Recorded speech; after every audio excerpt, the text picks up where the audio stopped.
So as you guys probably have seen on the news, there was a power outage here in Spain last week. And not just Spain actually, most of South Europe, in Italy, in France, in Portugal, the electricity was out, no internet, no service. People were hoarding the grocery stores and even trains stopped working. And things haven't really fallen back into place yet. You know, the service is still so bad on my phone and some trains are still not going. And since I live in Spain, I have witnessed it all. April 28th, y'all, has changed my life or mindset on how I see and view the world. What's up, you guys, and welcome back to another episode of the Truth Podcast. As you can see, I'm in a completely different place as I usually am. I'm at a park. Yeah, I'm at a park. And it's very beautiful here. And you'll probably realize why I'm here at the end of this episode. So let's get into it. And let me tell you all about it. April 28th. It was a beautiful Monday. Or maybe not beautiful, but it was a Monday. The sun was out, I was at school, and it was our last class of the day. So we were mostly totally drained. And all of a sudden, the lights go off in the classrooms everywhere. And so we couldn't even do tasks since there were no service. I couldn't check the news. And when I tried to call my family, I couldn't even reach them through my phone. It was actually pretty scary, if you ask me. And all of a sudden, my teacher comes in and tells us that the electricity has gone out in all of Spain and that the government has been called into an emergency meeting to check if this was a cyber attack. And everyone was completely shocked. And me and my friends, we were having this conversation and we started pulling up all of these conspiracy theories on what might have happened. And not so soon after, we get news that Portugal has also gotten a power outage. And that is when I started praying, y'all. I started praying for the city. I started to deliver the whole country. Okay. I started to deliver Spain. I was looking for my olive oil and everything. Just kidding. But I was praying, okay? Praying that we were going to be safe. Praying that there wasn't any cyber attack or any attack at all. Praying for our lives, y'all. Because this is not normal. And so we started begging to go home, and finally we got to do so, thank God, because I did not want to keep on spending time at school when we didn't have any internet anyway. And let me tell you a bit about how my day went after that. Of course, we went shopping for some things and even got a radio because we wanted to keep track of what it was happening at all. And you guys, I have not used a radio in ages. I'm telling you, I cannot even remember the last time I used one. And at the stores, they didn't even accept cards. Cards did not go through. So we only had to use cash. And since the electricity was gone, there was no light in most of the stores. And some stores shut down early. So some of the cashiers had to come around with a flashlight, helping us find the things that we needed. I'm telling you, it was pitch black in there.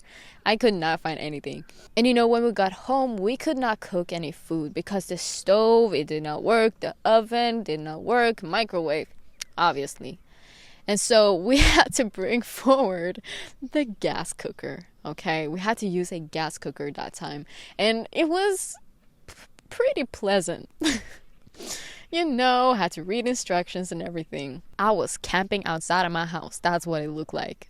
But yeah, you know, I'm very thankful that I got to eat in the first place because most people have things that they need to cook, maybe just some crackers, you know, nobody was prepared for that. So I'm very thankful that I got warm food. And one thing I noticed specifically with this experience is that time, it slowed down.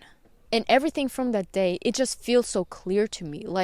Everything, it was like yesterday all of this happened. And I could remember the day from when I was at school to when I came home and everything. It's so clear to me. And it was like I was waiting for time to pass by.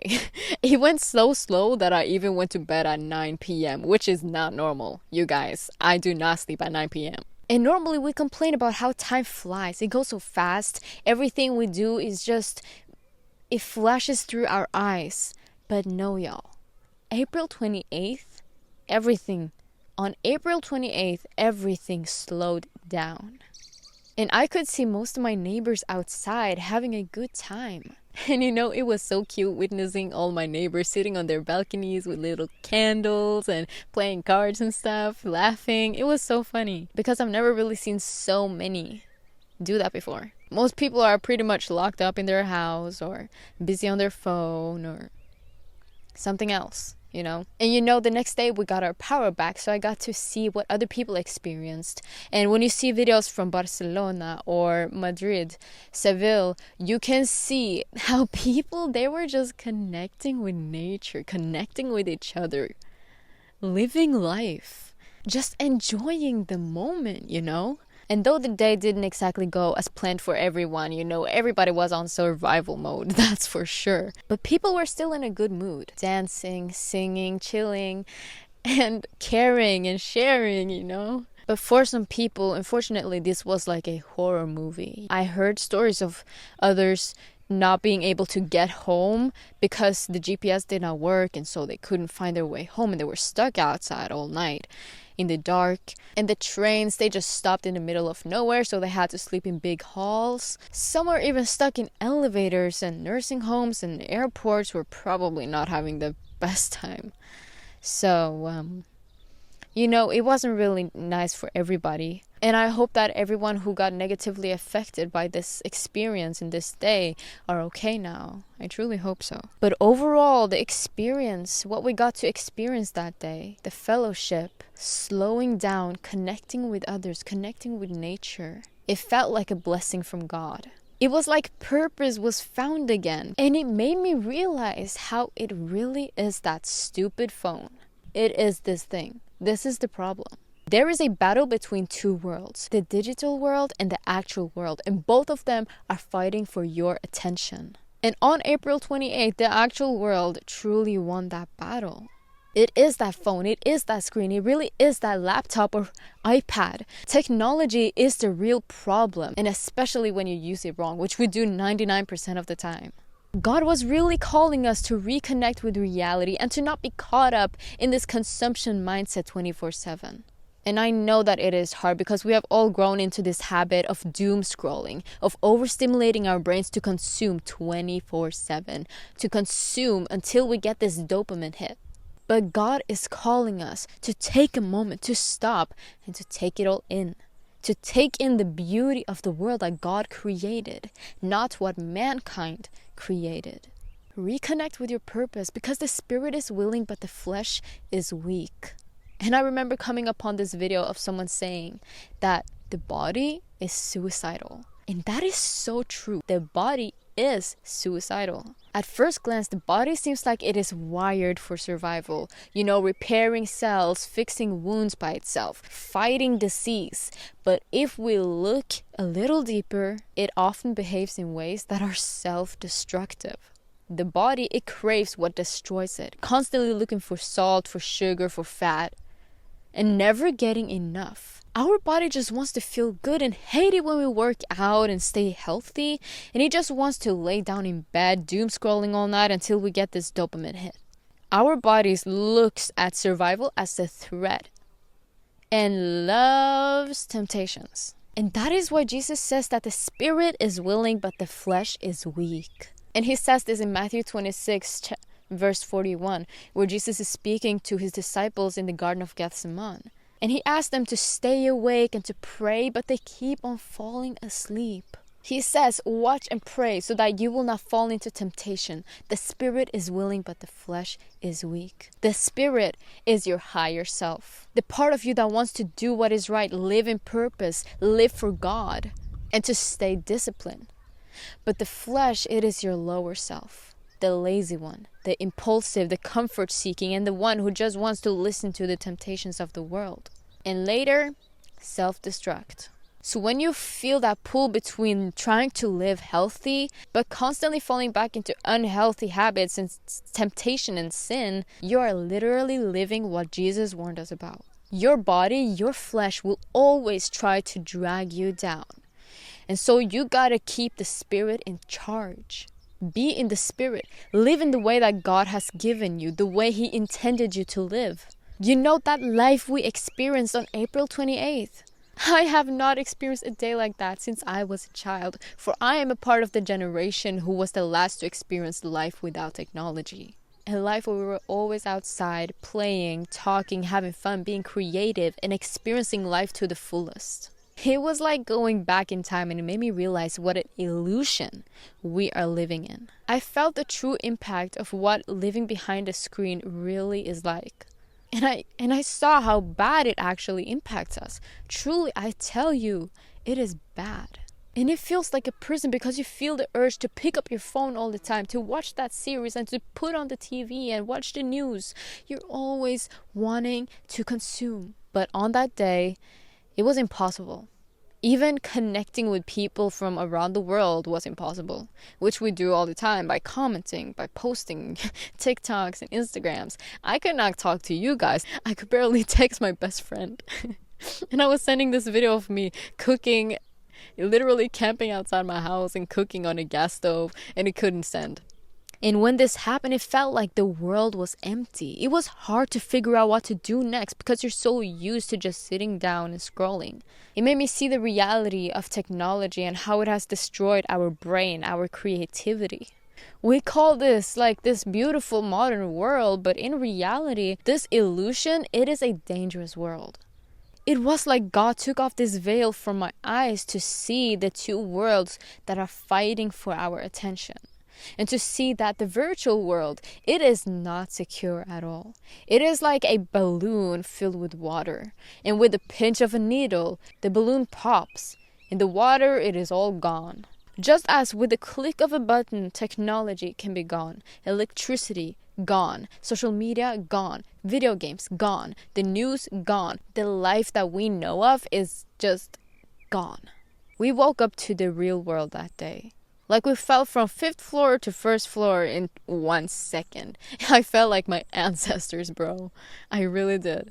And ask yourself, what would you do if you woke up to a whole nother life from what you're living right now? To a life where all of the world that you know of is gone. What would you do?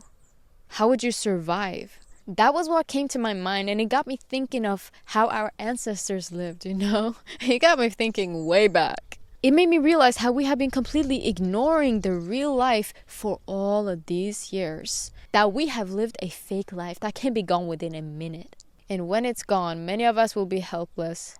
Many of us will not be able to survive or to provide. It is like starting from scratch, and you would need to know how to hunt, how to grow your own food, make your own clothes, find water, build your own house like you would.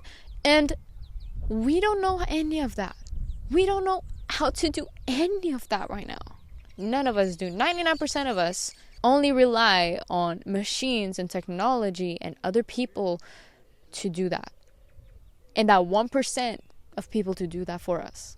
Most of us don't even know how to repair our own clothes or to make a meal. Like, how many of us go eating fast food every single day, can't even make a meal? All of these things that are literally essential for us to live. 99% of us don't know how to do any of that. And the knowledge that we have ignored for so long is what is actually going to save us. And so God is calling you to learn these things again and to connect with the world again. Because truly, I tell you, this was not my message. This is not me speaking. This is God speaking from my experience. But that does not mean you need to cut off technology completely. I'm not saying that, but use it wisely. Use it to make money. Use it to share the gospel, to share inspiration. Don't waste your time. Use it. Don't let it use you. Don't let it control you. Don't let it own you. More perfectly said. And though this day and experience was a blessing and mind-awakening thing, it is also a warning. Because since then, things have not gone back to normal completely. You know, the service is still bad at so many places, and some trains are still not going. And you know, maybe it doesn't even get better. Maybe it just gets worse. Who knows? And you know, I believe that God wants us to be prepared for what is coming, because something deep inside of me tells me that this was not some kind of cyber attack, as some people claimed it to be. Some even said that it was this climate change that has affected the technology and electricity and power. Yeah, I do not think any of that. I think that there was way more behind this than we know. And God, He has truly warned us. He told us that life would not become a walk on roses in the last days. Absolutely not. He told us the complete opposite, honestly. In the last days, there will be famine, there will be wars, natural disasters, and even darkness. And what happens when electricity is gone? Complete darkness. I'm telling you, it was pitch black that night. I could not even see people from 5 meters away when I was going to, take the trash. I could not see people's faces. It was pitch black. And so who are you going to blame when that happens? When it's complete darkness. God has already warned you.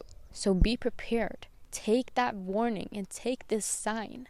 Connect with the world. Connect with God. Connect with the life that God intended you to live.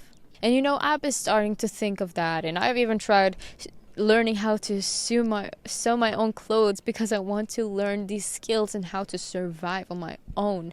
I even want to take hunting classes this summer. I'm telling you, I'm actually gonna grind.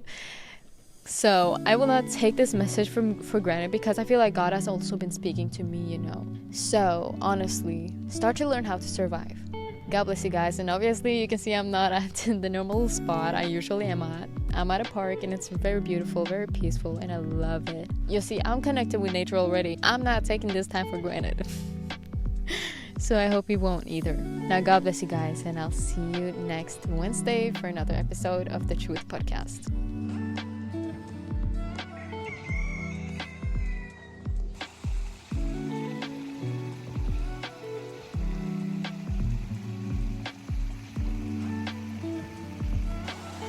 This is what God wanted us to enjoy. Nature like this, nature like that. Not virtual reality.